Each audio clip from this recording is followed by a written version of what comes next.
Awesome. Yes. I'm all over the place, but yeah. Yeah. Yeah. Right, but today it's Japan again, Lesley. Yep. And, welcome to those of you who are just joining the video today. We're back with Lesley Downer, who I haven't talked to in actually a very long time, so it's lovely to talk to you again, Lesley.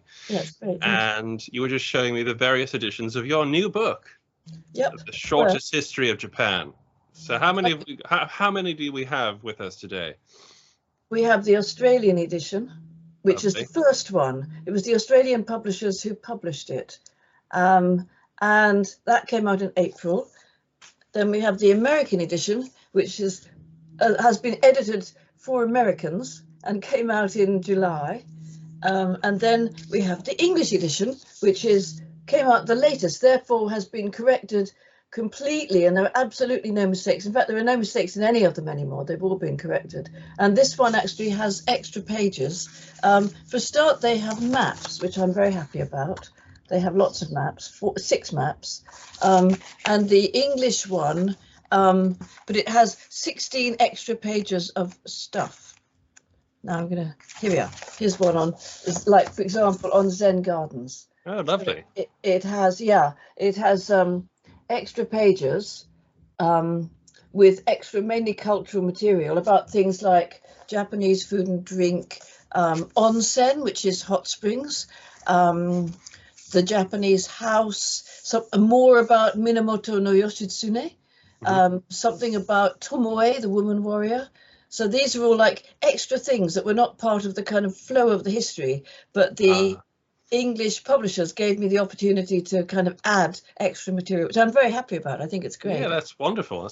That's wonderful. I love books like that it's a very sensible idea when you're covering that much ground to be able to just sort of slot in little bits that don't necessarily fit in generally, but have like a subplot.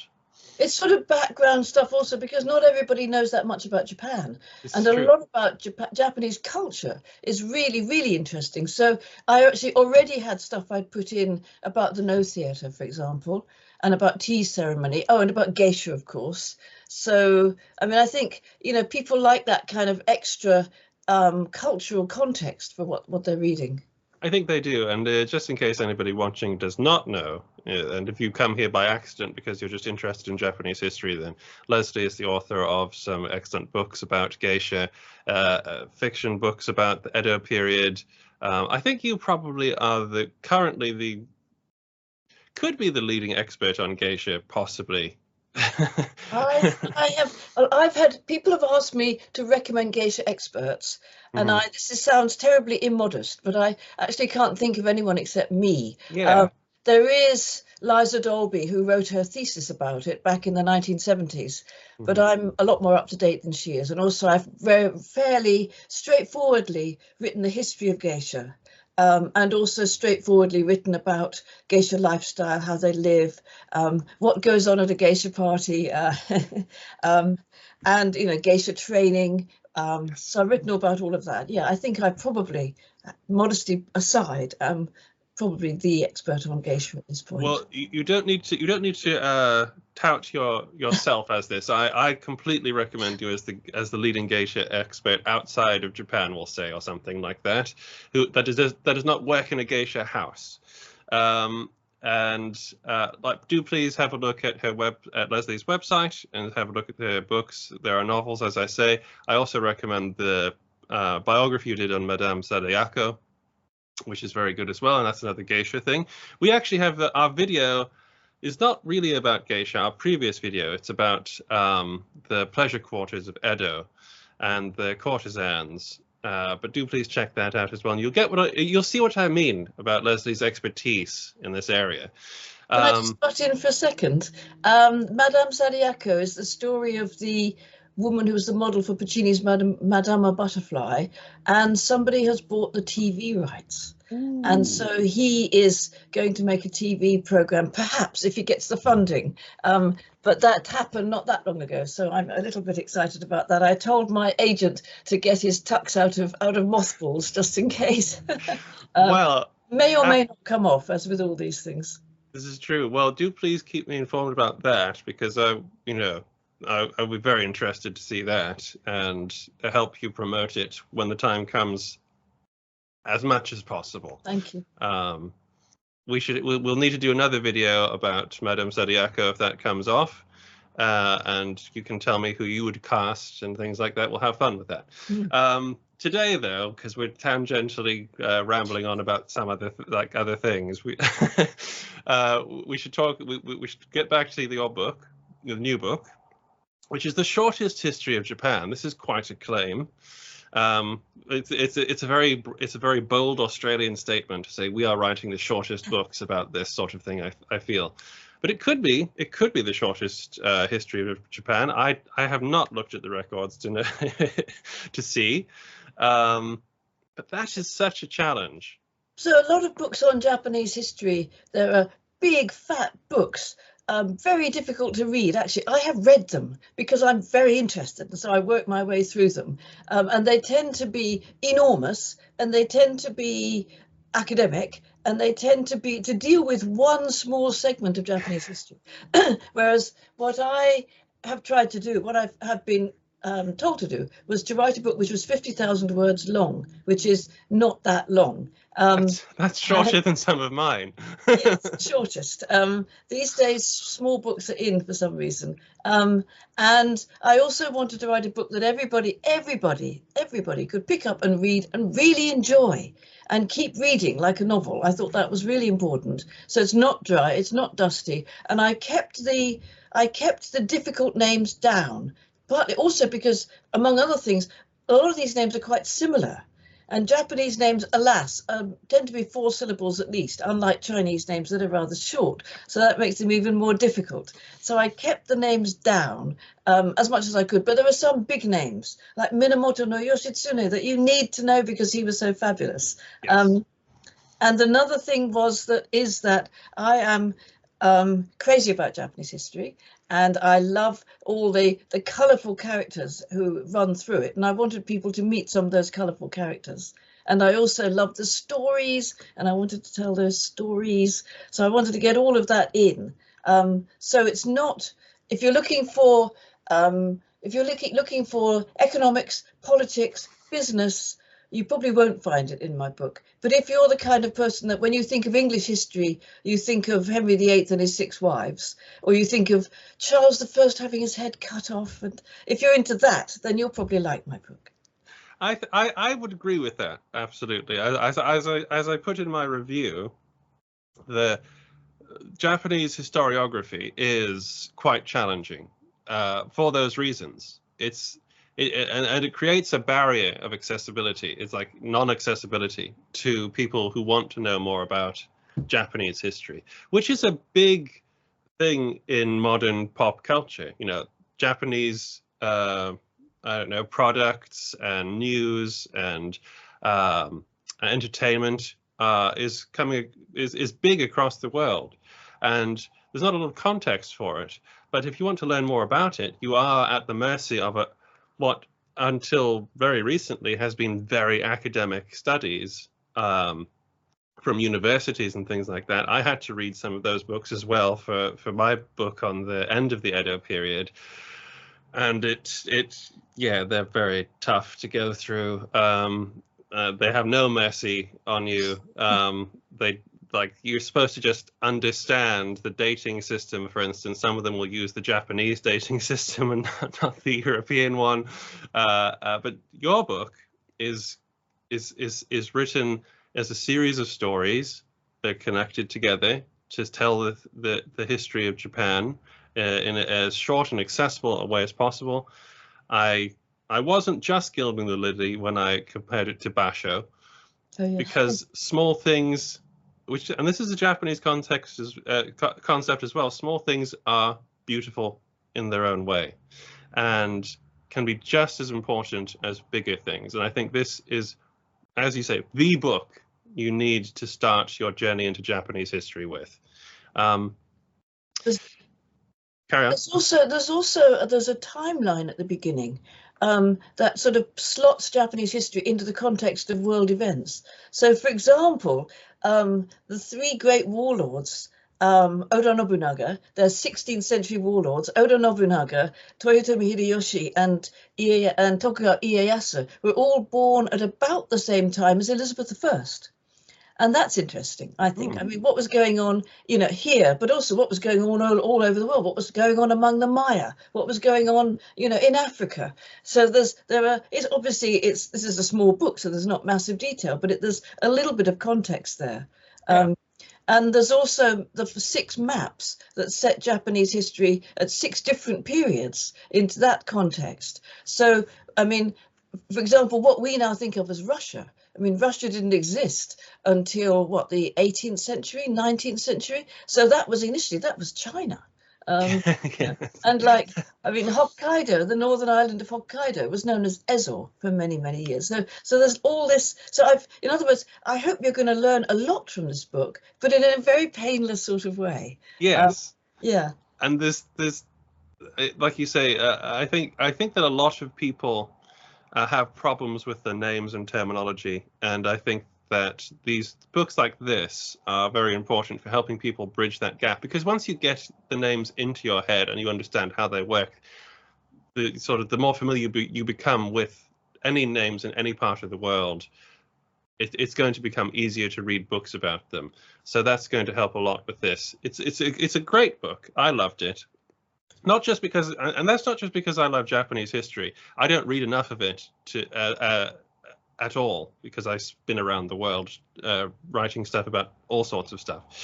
But I couldn't help but wonder, the book itself, nevertheless, I felt I was trying to think, if I had pitched this to a publisher, The Shortest History of Japan, or if I had been approached by a publisher to do this, I didn't know how, it's such a huge challenge, because as we've just said, there are multiple 500-page books written about one subject in Japanese history.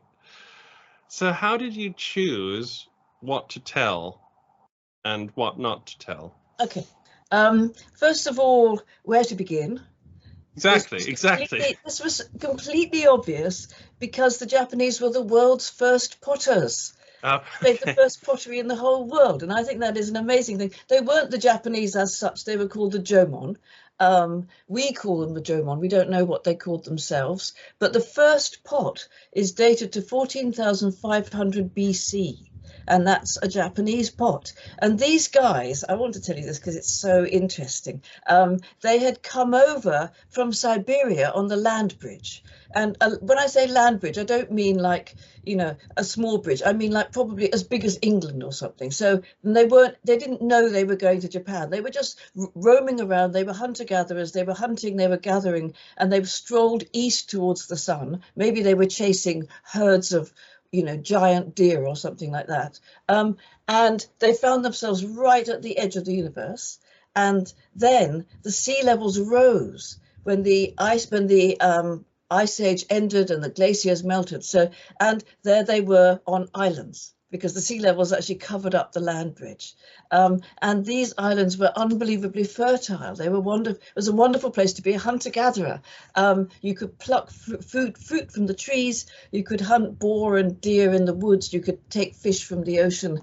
And so normally, most societies, you don't settle down until you are a farmer. But these, if you have a very prosperous life, they just settled down. And therefore, that some went hunter-gathering, some stayed home and became potters. And the pots got better and better and better. And by about 3000 BC, these pots were really beautiful. They're not just any old pot. These are fantastically complex and beautiful pots. There may be a little picture of one here. Also, if you are in England, you can go to the British Museum and you can see them. They are fabulous. Where are we? There, that's a pot. That's a pot. That's a Jomon pot. And they're all different. And they all have this sort of rope design, which is why these people are called Jomon, which means rope design, basically. Unimaginative term for them, but so that was where. So obviously I was going to begin with those guys, right? And where was I going to? end. I'm a journalist. I have a journalist instinct. So I wanted it to end yesterday. So that meant I kept checking the Japan Times to get myself as up to date as I possibly could. And I added stuff whenever I had a chance, right to the last minute. So, it was published in September, and I hope I'm up to about August or something, August 2024. So that was the parameters. And Superb. within that, I mean, I guess it splits very naturally into eras anyway. I mean, there was a traditional way of laying out the eras in Japanese history, and I stuck with those eras. And I also tried to keep the sort of balance of the word count within each era, not too different from the next. Some of these books that you see that are general histories of Japan, about 3/4 are modern times. And myself, I like old times anyway. So I had, so I've kept the old sections are as big as the kind of newer eras, but obviously the length of the eras changes. And beyond that, I wanted to tell it as stories. So I would pull out a story to begin each era. And then I, of course, fill in what you need to know after that, but always, beginning with a story and making it as colourful as possible. And then there are these heroes that I have to confess I'm in love with, like Oda Nobunaga, very keen on Oda Nobunaga, and Minamoto no Yoshitsune. And both of those have phenomenal stories, romantic and exciting and dramatic and tragic stories. Japanese are really into tragic stories. There's a wonderful book about this, about the kind of the romance of the loser by Ivan Morris. I've just forgotten its title for the moment, but I mean, basically, the tragedy of Yoshitsune being pursued by his brother when he'd won all these wars for him and ends up getting killed, and characters like Benkei, who's a bit like Goliath crossed with Friar Tuck. I mean, Yoshitsune is almost an exact contemporary of Richard the Lionheart, who's a similar kind of guy. As I said, Oda Nobunaga is a contemporary of Elizabeth I. So, but these are fabulous stories. I learned history at school as story, and maybe that's why I love stories to this day. So I wanted to tell it as much as I could as stories. And then I came right up to, the Showa period and the Edo and the Reiwa period. I mean, right up to modern times. Oh, I also wanted to write about the importance of the Tokugawa period, of the Edo period, which was the kind of heart of Japanese culture as we know it. What most people know, woodblock prints, most people know, kabuki theatre, and these came out of that, out of the pleasure quarter culture. See our other video. Yes, yeah. So I wanted to write about that. There's so much that I personally absolutely love, and I wanted to get everything that I absolutely love down there on paper. And that is why you were the perfect person to write this book, because of your obvious love for the subject, your obvious enthusiasm for it, and the fact that you want to tell it through stories, which is something I connect with myself, because I always try to look for the stories rather than just the timeline as well. So I think this is a wonderful match between subject and author as well.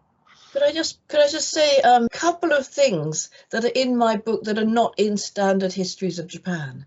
And the reason for that is the people that write the standard histories of Japan, they're not even writing a history of Japan. They're usually writing a history of 200 years or something. Yeah. They're not writing the entire history of Japan, but they're very kind of focused. And then they look into it in phenomenal detail. They've done fantastic research. These are amazing books, amazing resources. But, for example, when you read about the Portuguese arriving in Japan, written about by Japan academics, right? And they do not look at it from the point of view of the world or the point of view of the Portuguese Empire. They look at it from the point of view of Japan. These colourful guys showed up in Japan and they brought tempura and they wore funny clothes and they were Catholic. And in the end, the Japanese threw them out. I wonder why. Guess it was because they didn't like Catholicism. Right. But you look at it in the context of the world. Yeah. Number one, the Portuguese had a mammoth empire. Number two, there was a treaty just after Columbus reached America. There was a big treaty which was signed by the Pope, which divided the whole world into the Spanish side. So the Spanish get the West, which is the Americas, and the Portuguese side. The Portuguese get the East, which is right across to Japan. So the Portuguese didn't just happen to show up in Japan. They showed up in Japan because it was theirs. Yes. And this treaty said, these lands are yours, you can enslave the people, you can do anything you like, it's yours. Yeah. And so just as the Spanish showed up in South America, the Portuguese, ultimately, they started converting all the enemies of the shogunate. The shogunate were ruling, so okay, you convert their enemies, and then their enemies put them down, and there you are, you've done it, you can colonize. Yes, and I don't see that said in normal histories of Japan. Anyway. No, I don't. This is a good point. It doesn't take into account. This is a thing that happens in a lot of, I suppose, Eastern Asian history, is that you don't necessarily get that point of view too often, as opposed to histories of the Americas, which lean very heavily on the treaties in Europe that allowed the Spanish to do it. The one you're talking about is the Treaty of Tordesillas. Very good. In gracias. I'm supposed to be writing about the Spanish and the American Revolution at the second, so I have to try and keep the Spanish to some extent going. But yeah, that is a monumental thing that happened, and that is why the Portuguese show up all across West Africa and into India, and then the hop skipping through islands and coasts, and they end up in Japan. And that was why the Japanese threw them out. Yeah, because they weren't stupid. No. And also the Japanese had their spies in Europe, and they knew what was going on. In fact, there are books that sort of say this, Japanese history books, but they say it kind of low key. They don't pull it out. I mean, it kind of, you just skim over it and on you go. But to me, this is absolutely huge. And the other thing that I write about is the Ezo Republic, because most histories of Japan, when they're writing about the Meiji Restoration of 1868, and they say, Meiji Restoration, my foot, the Meiji Revolution, they say, and then, the teenage Mutsuhito, who was 15, came down to Edo, and we all lived happily ever after. But what they don't say was that a lot of stuff happened afterwards. Oh, the other thing that all these histories say is it was a bloodless revolution. Bloodless. I mean, there were huge battles, and there was also a huge resistance, like the French resistance in World War II. There was a big resistance, which involved the Shinsengumi and involved a wonderful Dutch ship, which I write about in one of my novels. And these resistors, first of all, hunkered down in Aizu Castle, in Aizu Wakamatsu, and were defeated, which is why there is no Aizu Prefecture. There's Fukushima Prefecture, but there's no Aizu Prefecture because it got wiped out. And then they went up to Hokkaido, which, as we now call it, Ezo, and made the Republic of Ezo up there. And then the Stonewall Jackson, which was an ironclad ship that had been purchased from the Americans by the shogun and paid for by the shogun. But it took some time coming across to Japan. And when it got here, the government had changed. And our own Harry Parkes, who was the British minister, who was a real, I'm trying to think of a polite word here. Let's not use a polite word. He was a real bastard. And he went around all those other, foreign ambassadors and heads of legation. And remember, England ruled the seas, Britain ruled the seas. So he was the big guy. And he said, well, we're all neutral, shall we say? We're neutral. Got it? We're neutral. So then he said to the Americans, do not give this ship to the people up in Ezo, even though they paid for it. And he said, give it to the new government. And Iwakura, who ran the new government, said, oh, yes, do give it to us. We won't use it for military purposes. That's not, my God, military purposes. What could be further from my mind? So the Americans gave it to the new government, who immediately stuck a huge army on it and sailed off to Hokkaido and Ezo, as we should say. Yes. And that was the end of the Ezo resistance.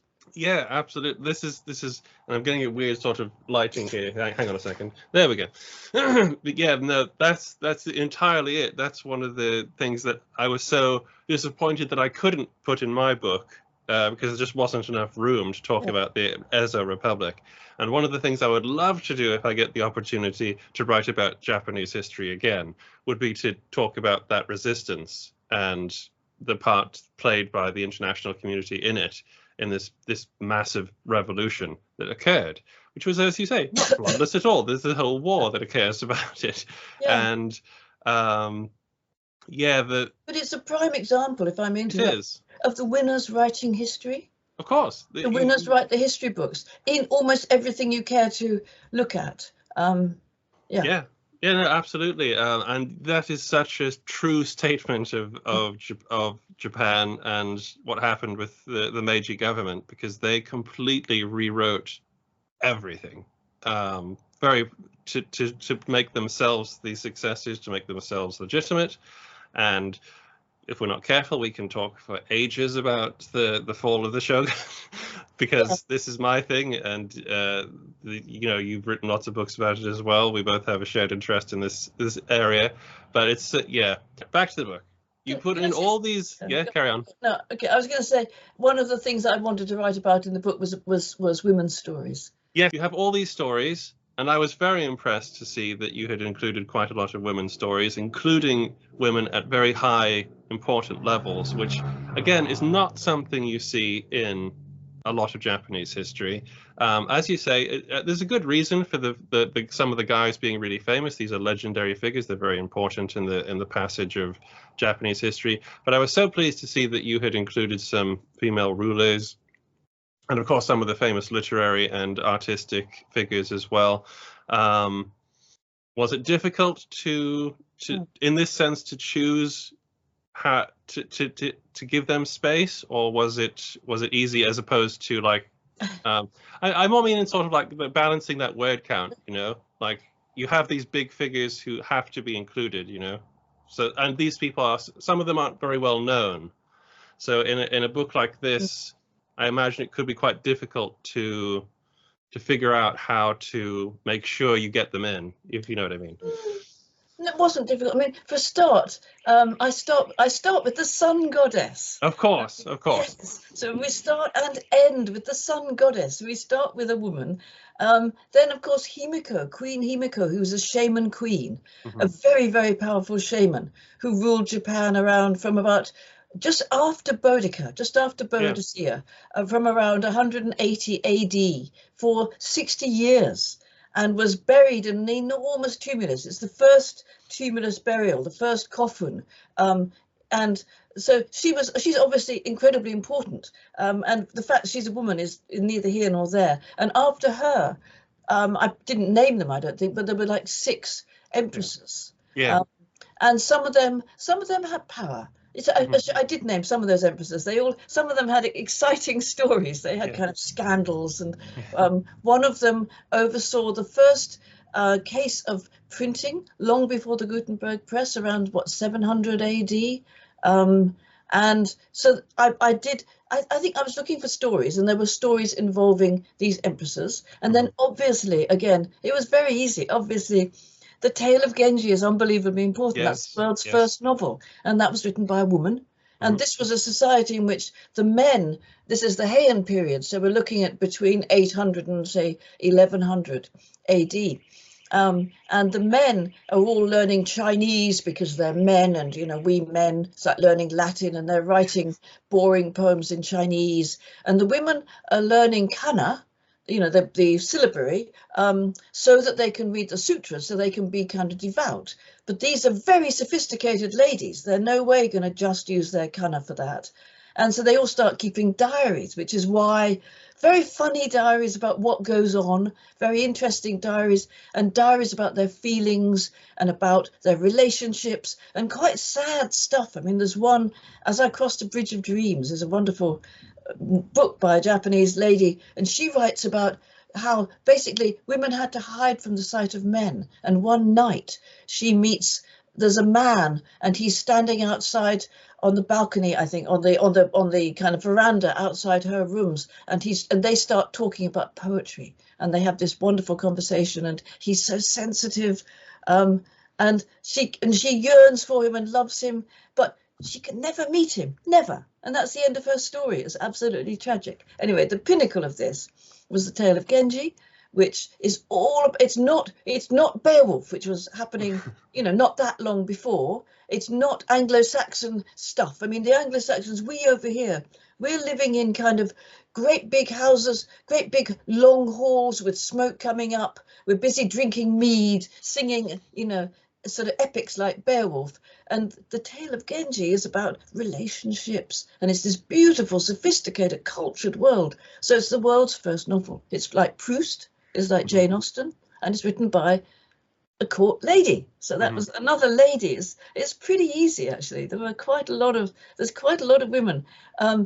People like the nun shogun, who was the very powerful wife of Minamoto no Yoritomo, and who took over after him. I mean, women became very good at wielding power from behind the scenes, which is something that Japan is all about. That to this day, it's all about you've got the visible people that supposedly have the power, and then you have the guys operating the strings backstage, and that goes on to this day. Those could be women.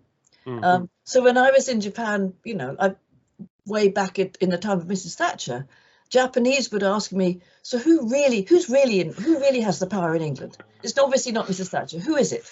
And I'd say, well, things aren't quite like that over here. They might be. They probably are, actually, come to think of it. They probably are. There are guys pulling the strings. But in Japan, everybody knows there are guys pulling the strings. So then you go on to people like, you have women warriors. You have Tomoe Gozen, who fought against Minamoto no Yoritomo. It's a long story, but she was out there on her horse. She could tame wild horses. She could ride down cliffs. She could fight with the naginata. And she ended up at the end of this battle, the last great battle, the Battle of Awazu of 1181, I think. And there were only her lover, who was the leader of the corps, of the group, of the army. All his men had been killed except 5. And he said to her, go, leave, go home to my home country and tell them all my stories. She said, no way am I leaving. And then she said, I will show you what a great death I can die. And she looked for the toughest looking warrior in the opposing forces. She grabbed him, pulled him off his horse, held his head against the pommel of her saddle and sliced it off. And then she looked around for her lover so she could give him this guy's head anyway. So she was a tough cookie. Yeah. She was a tough cookie. And to find out what happened to her, read my book. Indeed, we can't give too much away here, but yeah, these excellent examples. Yeah. And then there's also in later years when women didn't officially wield power, but first of all, the courtesans of the pleasure quarters in the Edo period were the queens of the pleasure quarters. And Westerners are really hung up about sex and and they can't cope with the courtesans, prostitutes, who was a prostitute, who wasn't a prostitute. It didn't function like that. I mean, the pleasure quarters were a kind of cultural hub, and the queens were the courtesans. So again, women wielding power, deciding who comes to your salon, who doesn't. They were like grand hostesses. And meanwhile, the women of the women's palace, in each daimyo, every daimyo had a harem of sorts, and the shogun had what you could call a big harem of 3,000 women living in the women's palace in Edo Castle, which became the imperial palace. And those women too wielded a lot of power, because they might be one of them was the wet nurse of the 3rd shogun, and another one could be the shogun's mother. Imagine how, I'm sure lots of you guys watching this out there, you probably listen to what your mum says. Or it could be the favorite concubine, or it could be the wife. It could be the wife, but they could tell the guy at the top what to do. So just because they didn't wield, just because they weren't wearing the crown, doesn't mean that they weren't wielding power. Absolutely, and it's brilliant for that. It's brilliant for that. Because the Edo period as well is famous as a time of artists, right, and things like that. So the pleasure quarters are where everything happens. So there's an immense amount of power and wealth comes into this as well, and therefore these women are indeed truly Yeah. the Queens of Edo. And there's a title for a book about women in Edo period Japan. Yeah. Yeah. I mean, it was like, you know, lots of things that we know and love, like woodblock prints. Yeah. That comes out of the pleasure quarters. Kabuki theatre. Mm-hmm. Also novels like Saikaku. Yeah. The Tales of an Amorous Man, which is the story of Yonosuke, who had 3,476 lovers of every species you can imagine, and some that you probably can't imagine. It's all great stuff. You also have the unbelievable, I mean, the Showa period beginning in 1925 and ending in 1980, and in that time we've got World War II, and then we've got the phenomenal Japanese economic recovery. And we've got this, you know, we've got American senators smashing up Toshiba radios on the White House lawn because they're so angry. And this whole thing about Japan is buying up the world. And this belief, I remember that myself. I remember in the 80s, everyone was going, gee, you know, the Japanese are buying up the world. Whereas in fact, of course, the Queen owned all of Manhattan. So Brits owned an awful lot more than the Japanese did, but people didn't like the fact it was the Japanese. Yeah, I learned a lot of stuff about modern Japanese history from the book as well. Moving forwards, it was very impressive how far you managed to get. Let's just why don't we wrap up by just sort of talking a bit about what was your favorite part of the process? Oh, what my favorite, that's so difficult. My favorite part of the book. It is a funny question, I admit, because having written books, when people ask me that, it is quite a difficult thing because the book is your favorite thing. Yeah, but what leaps to my mind immediately that I'm particularly pleased with, and that because I loved it already, is the section about Oda Nobunaga and about Hideyoshi and about Ieyasu that starts off with the story of the Nightingale that you must know very well, but I'll just tell it in case people don't know. I mean, basically, it's a myth. It's a sort of allegory. So you have these three guys who are all contemporaries, pretty much. Ieyasu was a little bit younger. Oda Nobunaga was, you know, as I said, born in the same year as Elizabeth I, and they're all three. They're standing by a tree waiting for a nightingale to sing. And Oda Nobunaga, who is a bloodthirsty character, he says, if it won't sing, I'll kill it. So that's the essence of Nobunaga. And then Hideyoshi, the essence of Hideyoshi was that, first of all, he was a funny and lovely guy, very ugly, very funny, very lovely, had 100 at least concubines, and could stop a war from happening with his golden tongue. So he said, I'll persuade it to sing. But the third one, Ieyasu, he said, I'll wait. I'll just wait. And he waited and he waited. And in reality, Oda Nobunaga was killed. Hideyoshi died and Ieyasu waited. And eventually he won. The Nightingale sang. He took over Japan. And to me, I think that period of history, I love that particular period and that particular chapter and the story of what happened with those guys and their different characters. And to me, the tragedy of Oda Nobunaga and the castles. These were the first glorious castles in Japan. And Hideyoshi is such an amazing character. And then Ieyasu, who just finally, quietly won the whole thing. Yeah, I think that's probably my favorite bit. Yeah, late Sengoku Jidai is very interesting. And they are the stars. They're stars, yes. There is a marvelous novel called Taiko, which is the story of Hideyoshi. It's a big fat novel. It's 1,000 pages long, very thin paper. And I looked at it on Amazon. You know, you could read inside. I read the first paragraph and I thought, I have to have this. And I bought it and I read it. And I read it. It's fantastic. It's the story of Hideyoshi told as fiction. It's fictionalized, but it's true. Excellent. Oh, the other thing was I wanted to talk about my new Yes, book. do please, yes. This is my... Where can I put this? There you go. There. Yeah. This is my very first book that I wrote in the mid-80s, and I followed the path of Basho around the narrow road to the deep north. And while I was following Basho's path, so that I talk about my journey and I talk about Basho's journey, and Basho was following Yoshitsune, who's the great hero, who was running away from his brother Yoritomo. So it's the three stories like a plait wound together. And it was published in 1989 and it was shortlisted for Somerset for the Thomas Cook Travel Book of the Year. And eventually, as happens, it went out of print and it was available only as an ebook. And now Eland has reissued it, and there it is. Good for them. Eland is a wonderful publisher. They reissue old travel books, and they reissue. Super.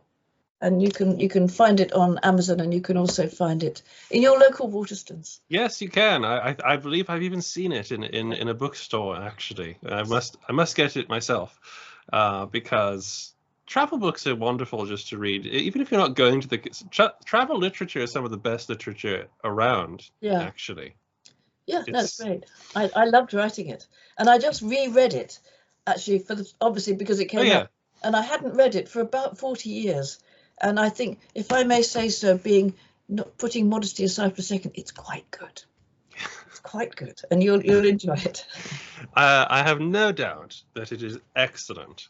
So do please, whether or not you're just interested in Japan, or whether you're interested in, whether you're planning a trip to Japan and want some inspiration, then you can do no better than the newly reissued celebratory copy of Lesley's first book, and why not, while you're at it, buy the new one as well and just have both together. So you have some travel literature and you have some history, and you'll be set for your trip to Japan. Quite. Absolutely. Lesley, thank you so much for joining me today to talk about your new book. I hope it does extremely well. All the links will be available to those watching in the description box, and that it is there anything else you want to say to the audience before we end the recording? Oh, yeah. Japan is a wonderful place. Do please go there. And I think Japan is a place more than anywhere where knowing the history really, really enhances your experience of the country. I mean, when you get there, it does look kind of modern, and it's a wealthy country. It's a wealthy country, so that when you come back to England, you think, geez, it's a bit Dickensian back here. But Japan is a wealthy country, and so therefore they've been able to kind of cover over a lot of this stuff, but a lot of these historical remains. But the Japanese themselves love sightseeing their own historical places, and to see Japan through the lens of its history is really an enlightening thing to do. Excellent. And you too will come to love it as much as I do. Excellent. So there's the lesson from the video, ladies and gentlemen. Don't be fooled by the neon lights and the skyscrapers and the steel and the architecture and the technology. Peel back those layers and use these books to do that. So thank you all for watching. I hope you have a great day, night, wherever it is you're watching from, and we'll see you again for another adventure in Historyland the next time. Thank you so much for watching.